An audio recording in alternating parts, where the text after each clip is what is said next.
In this era of the global pandemic, where is the easiest, most accessible option for living or retiring overseas? We'll tell you in a minute.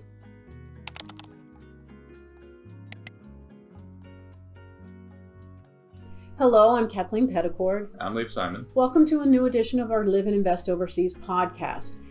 It is challenging right now if you are interested in making a move to a new country. There are lots of restrictions, lots of challenges to face, but one country remains completely open, completely accessible, and it couldn't be more nearby, pandemic notwithstanding. Right. We're talking about Mexico, which really could qualify, I would say, as the easiest place to retire, quote unquote, overseas. Right, exactly. In Mexico, you can get your residency visa before you leave, go to a Mexican consulate and get that all organized. Or in fact, you can enter Mexico and have 180 days to be in Mexico as a tourist. Mexico makes it very easy to come and go as a tourist, and very easy to come and go driving since it's attached to the United States. So with planes not flying to many places.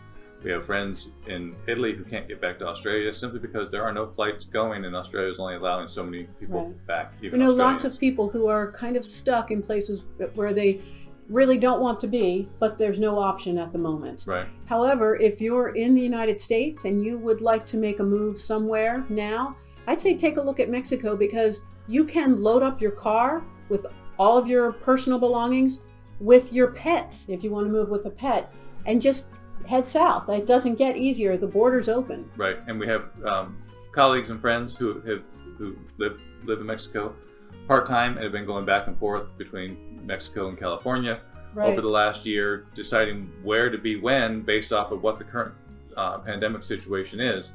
Early on in Mexico was no issue, and California was starting to have restrictions. Then Mexico got a little tighter with their restrictions, and California opened up. They went to California.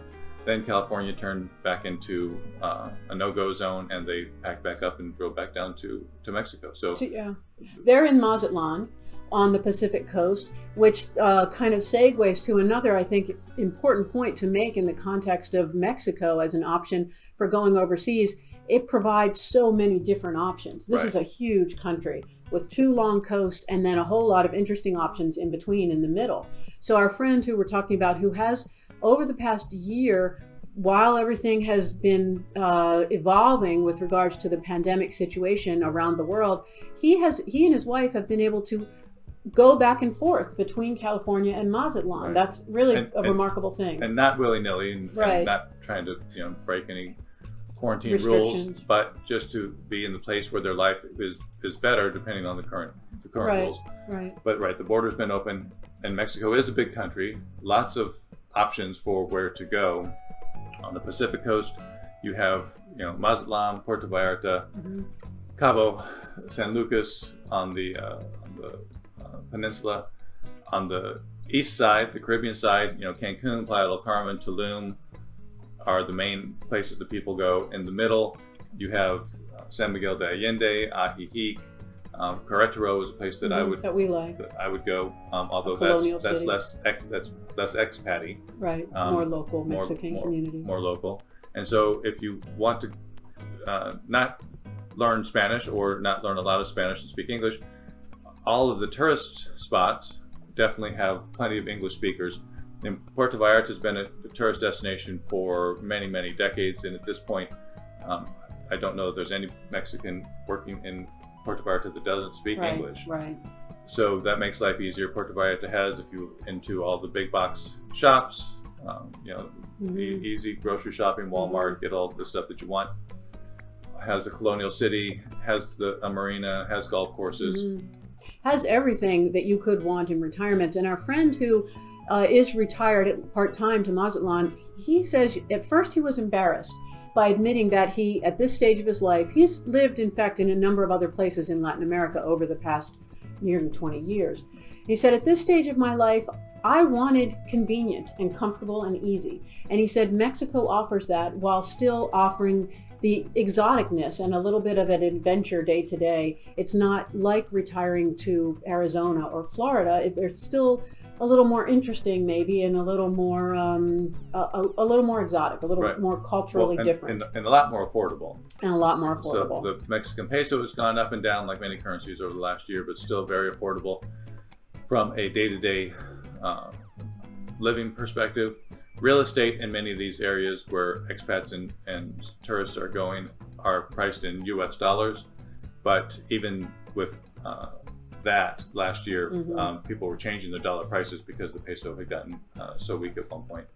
So very affordable from that perspective. If you compare a beachfront home in Puerto Vallarta to a beachfront home in California, it's going to be a fraction of the cost. Right. Still expensive, but not as much as you would pay up north. Right. Certainly not on the coast of California. Right. And then there are lots of, if you are happy to learn some Spanish, there are lots of kind of newer up and coming areas that can make sense. And we're going to talk about those in our Mexico During conference. our Live and Invest in Mexico virtual conference, which is taking place In March 17th, 19th. And registration is open for that.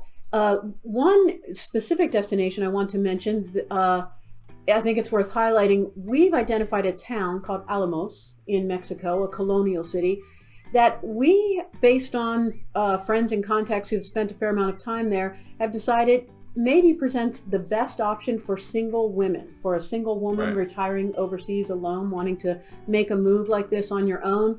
I think it's worth looking at. The main reason is because there is a very big established community of mostly single women retirees. I'm not sure how it started or why the first woman chose it, and Right, then but some that's- friends came, but that's how it happens. It's by word of mouth that kind of That's how thing it usually happens. There's yeah. an area in Thailand that is mostly Swedes.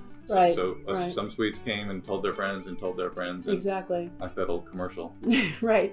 But the big upside of all of this, however it evolved over the past 2 decades, I think, is that there is this very established, welcoming, and interesting community of single women who do all kinds of things together. And so you would have a great network of support. You would feel very safe, and you would definitely not be lonely, which understandably, a woman looking to retire overseas on her own could have those concerns.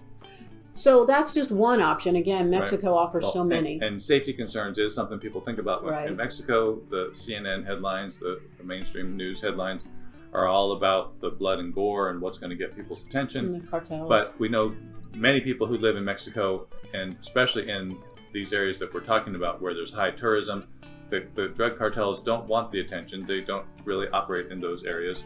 Or if they do move in, they're not there very long because, of course, the government wants to keep the tourist areas as safe as possible. And in fact, that's one reason buying an investment property in a place like Playa del Carmen has become very worthwhile, because it's where Mexican tourists go.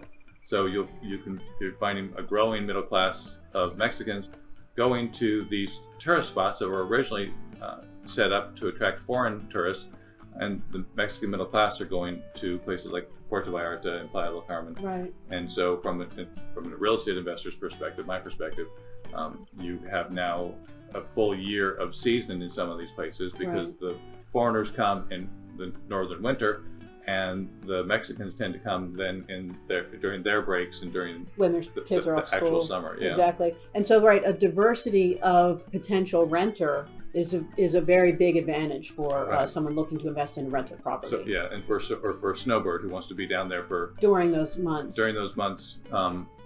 That the northern hemisphere people, cold winter people are there, and then rented out when they're not. Right.